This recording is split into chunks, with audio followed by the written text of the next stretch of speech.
श्री दुर्गा नवरात्र व्रत कथा। एक समय बृहस्पति जी ब्रह्मा जी से बोले, हे ब्राह्मण श्रेष्ठ, चैत्र व अश्विन मास के शुक्ल पक्ष में नवरात्र का व्रत और उत्सव क्यों किया जाता है? इस व्रत का क्या फल है? इसे किस प्रकार करना उचित है? पहले इस व्रत को किसने किया, सो विस्तार से कहिए। बृहस्पति जी का ऐसा प्रश्न सुनकर ब्रह्मा जी ने कहा, हे बृहस्पति, प्राणियों के हित की इच्छा से तुमने बहुत अच्छा प्रश्न किया है। जो मनुष्य मनोरथ पूर्ण करने वाली दुर्गा, महादेव, सूर्य और नारायण का ध्यान करते हैं, वे मनुष्य धन्य हैं। यह नवरात्र व्रत संपूर्ण कामनाओं को पूर्ण करने वाला है। इसके करने से पुत्र की कामना वाले को पुत्र, धन की लालसा वाले को धन, विद्या चाहने वाले को विद्या और सुख की इच्छा वाले को सुख मिलता है। इस व्रत को करने से रोगी मनुष्य का रोग दूर हो जाता है, मनुष्य की संपूर्ण विपत्तियां दूर हो जाती हैं और घर में समृद्धि की वृद्धि होती है। बंधिया को पुत्र प्राप्त होता है, समस्त पापों से छुटकारा मिलता है और मन का मनोरथ सिद्ध हो जाता है।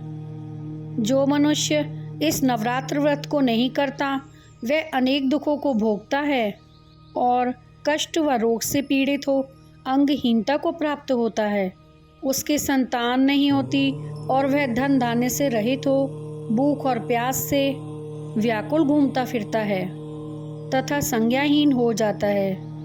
जो सधवा स्त्री इस व्रत को नहीं करती, वह पति सुख से वंचित हो नाना दुखों को भोगती है।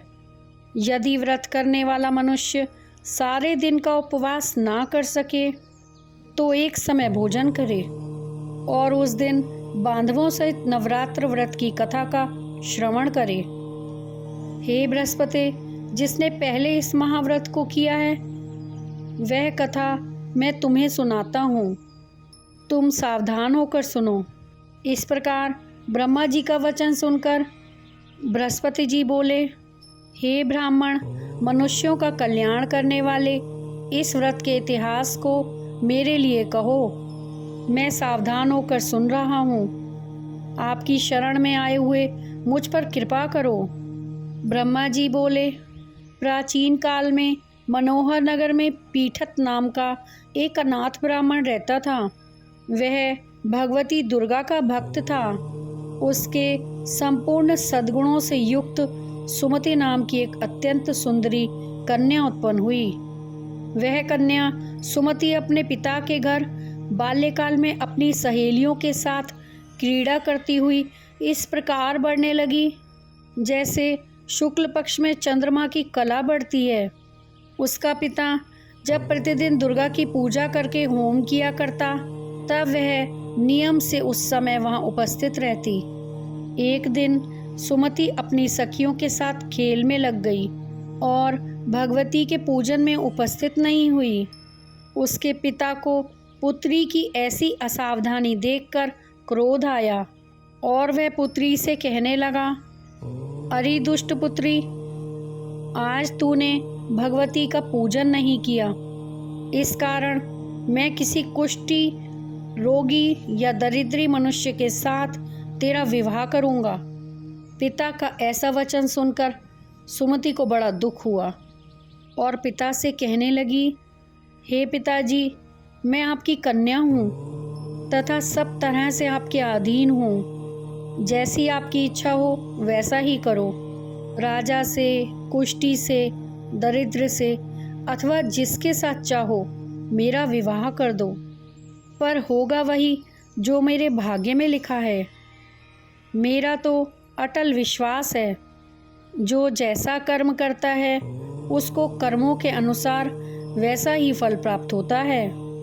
क्योंकि कर्म करना मनुष्य के अधीन है, पर फल देना ईश्वर के अधीन है। जैसे अग्नि में पड़ने से तृणादि उसको अधिक प्रदीप्त कर देते हैं, इस प्रकार कन्या के निर्भयता से कहे हुए वचन सुनकर उस ब्राह्मण ने अपनी कन्या का विवाह एक कुष्ठी के साथ कर दिया और अत्यंत क्रोधित हो पुत्री से कहने लगा, हे पुत्री, अपने कर्म का फल भोगो। देखें भाग्य के भरोसे रहकर क्या करती हो। पिता के ऐसे कटु वचनों को सुनकर सुमति मन में विचार करने लगी, अहो, मेरा बड़ा दुर्भाग्य है जिससे मुझे ऐसा पति मिला। इस तरह अपने दुख का विचार करती हुई वह कन्या अपने पति के साथ वन में चली गई और डरावने कुशायुक्त उस निर्जन वन में उन्होंने वह रात बड़े कष्ट से व्यतीत की। उस गरीब बालिका की ऐसी दशा देखकर देवी भगवती ने पूर्व पुण्य के प्रभाव से प्रकट हो सुमति से कहा, हे दीन ब्राह्मणी, मैं तुझसे प्रसन्न हूँ। तुम जो चाहो सो वरदान मांग सकती हो। भगवती दुर्गा का यह वचन सुनकर ब्राह्मणी ने कहा, आप कौन हैं, यह सब मुझसे कहो। ब्राह्मणी का ऐसा वचन सुनकर देवी ने कहा कि मैं आदि शक्ति भगवती हूँ और मैं ही ब्रह्म विद्या व सरस्वती हूँ। प्रसन्न होने पर मैं प्राणियों का दुख दूर कर उनको सुख प्रदान करती हूँ। हे ब्राह्मणी, मैं तुझ पर तेरे पूर्व जन्म के पुण्य के प्रभाव से बहुत प्रसन्न हूँ। तुम्हारे पूर्व जन्म का वृतांत सुनाती हूँ, सुनो। तू पूर्व जन्म में निषाद भील की स्त्री थी और अति पतिव्रता थी। एक दिन तेरे पति निषाद ने चोरी की। चोरी करने के कारण तुम दोनों को सिपाहियों ने पकड़ लिया और ले जाकर जेल खाने में कैद कर दिया।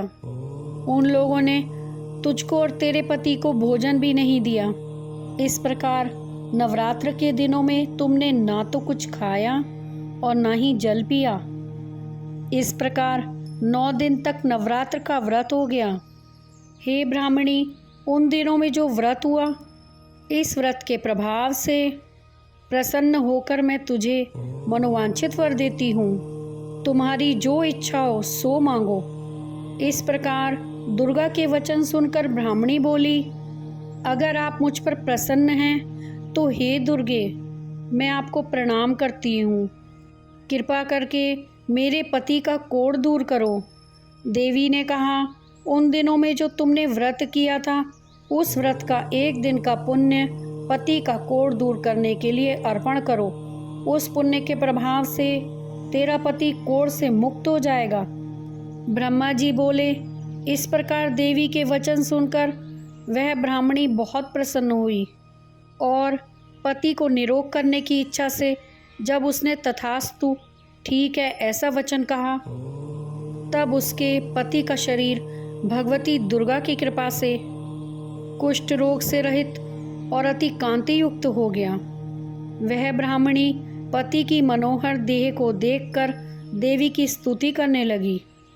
हे दुर्गे, आप दुर्गति को दूर करने वाली हो तथा तीनों लोकों का संताप हरने वाली, समस्त दुखों को दूर करने वाली, रोगी मनुष्यों को निरोग करने वाली, प्रसन्न होकर मनोवांछित वर देने वाली और दुष्टों का नाश करने वाली जगत की माता हो। हे अम्बे, मुझ अबला को मेरे पिता ने कुष्ठी मनुष्य के साथ विवाह कर घर से निकाल दिया। पिता से तिरस्कृत निर्जन वन में विचर रही हूँ। आपने इस विपदा से उद्धार किया है। हे देवी, मैं आपको प्रणाम करती हूँ, मेरी रक्षा करो। ब्रह्मा जी बोले, हे बृहस्पति, उस ब्राह्मणी की ऐसी स्तुति सुन देवी बहुत प्रसन्न हुई और ब्राह्मणी से कहा, हे ब्राह्मणी, तेरे उद्दालक नाम का अति बुद्धिमान, धनवान, कीर्तिवान और जितेंद्रिय पुत्र शीघ्र उत्पन्न होगा। ऐसा वर प्रदान कर देवी ने ब्राह्मणी से फिर कहा, हे ब्राह्मणी, और जो कुछ तेरी इच्छा हो सो मांग ले। भगवती दुर्गा का ऐसा वचन सुनकर सुमति ने कहा, हे भगवती दुर्गे, अगर आप मुझ पर प्रसन्न हैं तो कृपा कर मुझे नवरात्र की विधि और उसके फल का विस्तार से वर्णन करें। इस प्रकार ब्राह्मणी के वचन सुन दुर्गा ने कहा, हे ब्राह्मणी, मैं तुम्हें संपूर्ण पापों को दूर करने वाले नवरात्र की विधि बतलाती हूँ, जिसको सुनने से मोक्ष की प्राप्ति होती है। आश्विन मास के शुक्ल पक्ष की प्रतिपदा से लेकर 9 दिन तक विधि पूर्वक व्रत करें। यदि दिन भर का व्रत ना कर सकें तो एक समय भोजन करें। विद्वान ब्राह्मणों से पूछकर घट स्थापन करें और वाटिका बनाकर उसको प्रतिदिन जल से सींचें। महाकाली, महालक्ष्मी और महासरस्वती देवी की मूर्तियां स्थापित कर उनकी नित्य विधि सहित पूजा करें और पुष्पों से विधि पूर्वक अर्घ्य दें। बिजौरा के फल से अर्घ्य देने से रूप की प्राप्ति होती है। जायफल से अर्घ्य देने से कीर्ति, दाख से अर्घ्य देने से कार्य की सिद्धि होती है। आंवले से अर्घ्य देने से सुख की प्राप्ति और केले से अर्घ्य देने से आभूषणों की प्राप्ति होती है। इस प्रकार पुष्पों व फलों से अर्घ्य देकर व्रत समाप्त होने पर 9वें दिन यथाविधि हवन करें। खांड, घी, गेहूँ, शहद, जौ, तिल, बिल्व, बेल, नारियल, दाख और कदम आदि से हवन करें। गेहूं से होम करने से लक्ष्मी की प्राप्ति होती है। खीर एवं चंपा के पुष्पों से धन की और बेल के पत्तों से तेज व सुख की प्राप्ति होती है। आंवले से कीर्ति और केले से पुत्र की, कमल से राज सम्मान की और दाखों से संपदा की प्राप्ति होती है। खांड, घी, नारियल, शहद, जौ और तिल तथा फलों से होम करने से मनोवांछित वस्तु की प्राप्ति होती है। व्रत करने वाला मनुष्य इस विधि विधान से होम कर आचार्य को अत्यंत नम्रता के साथ प्रणाम करे और यज्ञ की सिद्धि के लिए उसे दक्षिणा दे। इस प्रकार बताई हुई विधि के अनुसार जो व्यक्ति इस व्रत को करता है उसके सब मनोरथ सिद्ध होते हैं। इसमें तनिक भी संदेह नहीं है। इन 9 दिनों में जो कुछ दान आदि दिया जाता है उसका करोड़ों गुना फल मिलता है। इस नवरात्र व्रत करने से अश्वमेघ यज्ञ का फल मिलता है। हे ब्राह्मणी, इस संपूर्ण कामनाओं को पूर्ण करने वाले उत्तम व्रत को तीर्थ, मंदिर अथवा घर में विधि के अनुसार करें। ब्रह्मा जी बोले, हे बृहस्पति, इस प्रकार ब्राह्मणी को व्रत की विधि और फल बताकर देवी अंतर ध्यान हो गई। जो मनुष्य इस व्रत को भक्ति पूर्वक करता है वह इस लोक में सुख पाकर अंत में दुर्लभ मोक्ष को प्राप्त होता है। हे बृहस्पति, इस दुर्लभ व्रत का महात्म्य है जो मैंने तुम्हें बतलाया है। यह सुन बृहस्पति जी आनंद से प्रफुल्लित हो ब्रह्मा जी से कहने लगे कि हे ब्रह्मन, आपने मुझ पर अति कृपा की जो मुझे इस नवरात्र व्रत का महात्म्य सुनाया। ब्रह्मा जी बोले, हे बृहस्पति, यह देवी भगवती शक्ति संपूर्ण लोकों का पालन करने वाली हैं। इस महादेवी के प्रभाव को कौन जान सकता है। दुर्गा माता तेरी सदाई जय।